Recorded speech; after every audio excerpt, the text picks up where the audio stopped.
అందరికి hi, welcome to uncle kitchen zone 2024. నేను మీ అంజద్. ఈరోజైతే మీ ముందరికి ఒక టమాటా పులుసుతో వచ్చేసానండి. టేస్ట్ అయితే చాలా బాగుంటుంది. నోటికి పుల్ల పుల్లగా, కారం కారంగా. ఇది మనకు టిఫిన్లో కానీ, మధ్యాహ్నం భోజనం కానీ, నైట్ డిన్నర్లో కానీ 3 పూట్ల మనకి ఎక్సలెంట్గా ఉంటుంది. ఏ ఐటెంలో కూడా చాలా బాగుంటుంది. చేయడం కూడా చాలా ఈజీ. ఇది టేస్ట్ అయితే చాలా యూనిక్గా ఉంటుంది. చేయడం కూడా చాలా ఈజీ. నోటికి ఏమి తినబుద్ధి కానప్పుడు ఒక్కసారి ఈ టమాటా పులుసు చేసుకుని తినండి. టేస్ట్ అయితే చాలా బాగుంటుంది. ఇంకెందుకు ఆలస్యం వచ్చేయండి మన రెసిపీలో. ఇప్పుడు ఏం చేద్దామంటే, ఒక పెద్ద జార్ తీసుకుని ఆ జార్లో ఒక 6 చిన్న టమాటాలు అయితే వేసుకున్నానండి నేను. పెద్ద టమాటాలు అయితే 3 వేసుకోండి, మీడియం అయితే 4 వేసుకుంటే సరిపోతుంది. ఇప్పుడు దీన్ని ఏం చేస్తామంటే, మనము మెత్తగా మిక్సీ అయితే పట్టేద్దాము. ఈ విధంగా చూస్తారు కదా, మనం మెత్తగా మిక్సీ పట్టేయాలి. మనకు గుజ్జులాగా అయిపోతుంది. ఇప్పుడు దీన్ని పక్కన పెట్టేస్తాము. ఇప్పుడు స్టవ్ మీద ఒక కడాయి అయితే పెట్టుకునేద్దాం. ఆ కడాయిలో 2 చెంచాల నూనె అయితే పోసుకుందామండి. ఇది టేస్ట్ మనకు చాలా బాగుంటుంది. ఇది జ్వరం వచ్చిన వాళ్ళకు, నోటికి ఏం తినబుద్ధి కాని వాళ్ళకు ఇది చేసి పెట్టండి. నోటికి చాలా బాగుంటుంది, పుల్ల పుల్లగా, కారం కారంగా. ఇప్పుడు ఏం చేద్దామంటే, నూనె వేడెక్కిన తర్వాత ఒక 1/2 స్పూన్ ఉద్దిపప్పు ఆవాలు, అలాగే 1/4 స్పూను జీలకర్ర వేసి అది చిట్టుపట్లాడేంత వరకు ఒక సెకనలాగా ఫ్రై చేసుకుందాము. ఇప్పుడు ఒక మీడియం సైజ్ ఎర్రగడ్డను చిన్న చిన్న ముక్కలుగా వేసి అది కూడా ఒక సెకండ్ అలాగా మగ్గించుకుందాం. మనం మరి ఎక్కువ ఫ్రై చేయాల్సిన అవసరం లేదండి. జస్ట్ 1 నిమిషం అలా, 1 సెకండ్ అలాగా. ఇప్పుడు ఒక 4 తెల్లగడ్డ పాయల్ని కచ్చాపచ్చగా దంచుకుని వేసుకునేద్దాము. నేనైతే 4 వేసుకున్నాను. కొద్దిగా కరివేపాకు, ఒక రెమ్మ కరివేపాకు వేసుకొని ఒక సెకండ్ అలాగా మనము దీన్ని అలా కలుపుకుందాము పచ్చివాసన పోయేంత వరకు. ఇది టేస్ట్ అయితే చాలా బాగుంటుందండి. ఇది మనకు నోటికైతే చాలా కమ్మగా ఉంటుంది. ఇప్పుడు కొద్దిగా ఇంగువ అయితే వేసుకుందాము. ఒక చిటికెడు ఇంగువ అనుకోండి. అది వేసి ఒక సెకండ్ అలా కలుపుకునేసి మనము మిక్సీ పట్టుకున్నాం కదా టమాటా పేస్ట్ అనేది, అది మొత్తం అయితే మనం కడాయిలు అయితే వేసుకునేద్దాము. స్టవ్ అయితే నేను మీడియం ఫ్లేమ్లో పెట్టానండి. చూసారు కదా, ఈ విధంగా మెత్తగా మనము మిక్సీ పట్టుకోవాలి టమాటాలని. ఇప్పుడు దాంట్లో సరిపోయే నీళ్ళని పోసుకోవాలి మనము.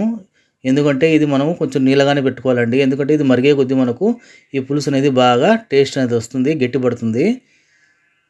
ఈ క్వాంటిటీలో అయితే నేను నీళ్ళు వేస్తున్నాను. ఇప్పుడు ఒక 1/2 స్పూన్ పసుపు, 1 స్పూన్ కారము, అలాగే 1 స్పూను ధనియాల పొడి వేసుకునేసి ఒకసారి బాగా కలుపుకునేద్దాం మనము టమాటా పులుసుని అయితే.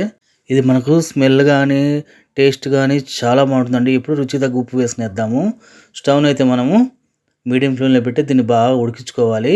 ఇక్కడ నేనైతే చింతపండు రసాన్ని తీసుకున్నానండి. చింతపండు రసం అనేది ఆప్షనల్. ఎందుకంటే నేను తీసుకున్న టమాటాలు కొంచెము తీయగా ఉన్నాయి కాబట్టి నేను కొద్దిగా చింతపండు రసం వేసుకున్నాను. అదే మనకు టమాటాలు కొంచెం పుల్లగా ఉంటే చింతపండు రసం వేయాల్సిన అవసరం లేదు. అలాగే 1 స్పూన్ సాంబార్ పౌడర్ అయితే వేశాను. మీరు ఇంట్లోదైనా వేసుకోవచ్చు, ప్యాకెట్ అయినా వేసుకోవచ్చు.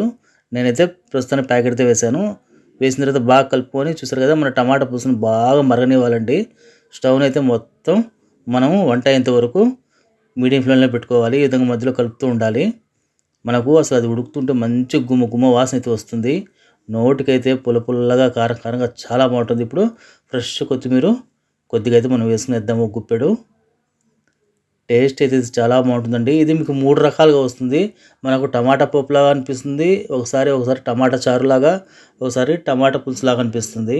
3 రకాల టేస్ట్లు మనకు ఈ పులుసులు అయితే వస్తాయి తినేటప్పుడు. ఈ టమాటా పులుసు మనకు ఎంత మరిగితే మనకు పులుసు అనేది అంత టేస్ట్ వస్తుంది. మనం నీళ్ళు వేసాం కదా, అది మనకు మరిగే కొద్దీ కొంచెం చిక్కబడుతుంది పులుసు అనేది. మంచి గుమగుమ వాసన అయితే వస్తుందండి. చూసారు కదా, ఫైనల్గా మన టమాటా పులుసు అనేది రెడీ అయిపోయింది. మనం ఎంత క్వాంటిటీ నీళ్ళు వేసామో ఎక్కడికి అది బాగా మరిగి కడాయిలో చూసారు కదా ఎంతవరకు తగ్గాయో. టేస్ట్ కూడా చాలా బాగుంటుందండి. ఇది అసలు మీకు ఉడుకుతుంటేనే మన కిచెన్ అంతా మంచి సువాసనతో గుమ్మలాడిపోతూ ఉంటుంది. దీన్ని మనం పలసగైనా చేసుకోవచ్చు, గట్టిగానే చేసుకోవచ్చు. నేనైతే ఈ మాత్రం పలసగా ఉండేట్లు చేసుకున్నాను. మన పులుసు అయితే రెడీ అయిపోయింది. ఈ టమాటా పులుసుని వేడి వేడిగా మల్లెపువ్వు లాంటి ఇడ్లీలో వేసుకుని తింటూ ఉంటే టేస్ట్ అయితే అద్దరిపోతుందండి. ఇది మీకు ఇడ్లీ అని కాదు, చపాతీ కూడా బాగుంటుంది. అలాగే మధ్యాహ్నం అన్నంలో కానీ, ఈవెన్ సంగటికి కూడా చాలా బాగుంటుందండి. పుల్ల పుల్లగా, కారం కారంగా చాలా బాగుంటుంది. టేస్ట్ అయితే ఎక్సలెంట్గా ఉంటుంది. తప్పకుండా ట్రై చేయండి. ఇదైతే జ్వరంతో చాలా రోజులు ఉన్న వాళ్ళకు నోరు చప్పబడిపోతుంది కదా, అలాంటి వాళ్ళకి చేసి పెట్టండి, ఇష్టంగా తింటారు. నోటికైతే చాలా రుచిగా ఉంటుంది. చూసారు కదా, మన టమాటా పులుసు అయితే అద్దరిపోయింది. ఇలా తింటే ఎన్ని ఇడ్లీలైనా మనకి ఈజీగా తినేయచ్చు. Thank you. Subscribe me, like me, share me.